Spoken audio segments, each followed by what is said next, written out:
गुरुजी, बहुत बार ऐसा होता है कि हमको पता नहीं, लेकिन हमारे माता पिता या पूर्वजों से हमको असत्य से की हुई कमाई हमको मिली है।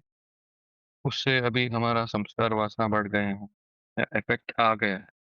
हमको अभी क्या करना चाहिए? मैंने वही तो आपको कथा सुनाई जो सतगुरु ने अपने जीवन में लिखा है। उसका मकसद यही है कि उनके संबंधियों ने वही कमाई जो पूर्वजों की थी उनको नहीं दी और परमात्मा ने ही उनको बचाया। तो अगर पूर्वजों की कमाई पवित्र नहीं है तो आप में सत्यता की भावना नहीं आएगी, आप शुभ मार्ग पे नहीं चल पाओगे और ये धन ही आपको भ्रमित करेगा। जैसे कि द्रौपदी हरण में भीष्म पितामह के साथ हुआ। ये क्षणिक भ्रमता थी, वो ये देख ही नहीं पाए कि क्या हो रहा है। तो कोशिश करो अपने जीवन में पवित्र रूप से धन कमाओ।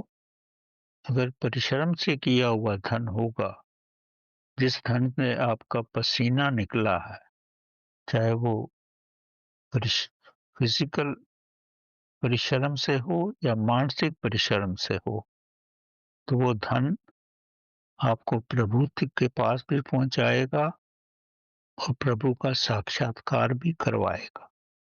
जैसे रविदास के जीवन काल में हुआ। रविदास जूते सीने का कार्य करते थे, तो एक भक्त मंडली उनके पास आई, उनके जूते ठीक किए वो, और उनसे पूछा आप कहाँ जा रहे हो?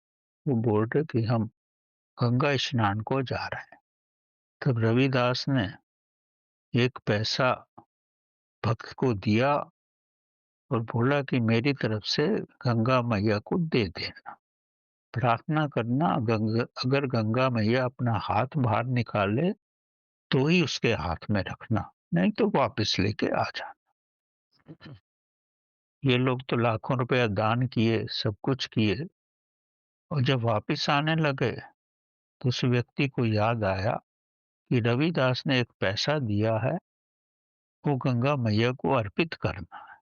वो गंगा मैया के पास फिर से गया, हाथ जोड़े और बोला कि रविदास ने आपके लिए भेंट किया। तो जैसे ही रविदास का पैसा निकाला उसने, तो गंगा मैया का हाथ निकला, इसने उस पे पैसा रखा और पल भर में ही 2 कंगन ला के दिए कि ये रविदास को दे दे। ये मेहनत की कमाई है, श्रद्धा की कमाई है।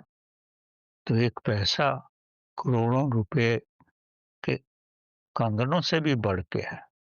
तो इसकी महत्ता को व्यक्ति समझ नहीं पाता, लेकिन जब कष्ट में होता है, भिन्न भिन्न प्रकार की बीमारियों से अग्रसर होता है, उसके बालक ठीक से प्रगति नहीं कर पाते, और वो ये समझ नहीं पाता कि ऐसा क्यों होता है।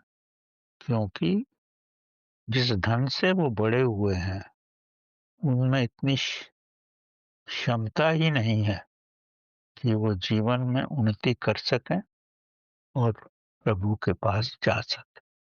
तो ये कैसी इसकी वैज्ञानिक विधि है वो तो कहना बड़ा मुश्किल है, पर हर कार्य के साथ प्रभु की शक्ति रहती है और प्रभु में ही हम रहते हैं।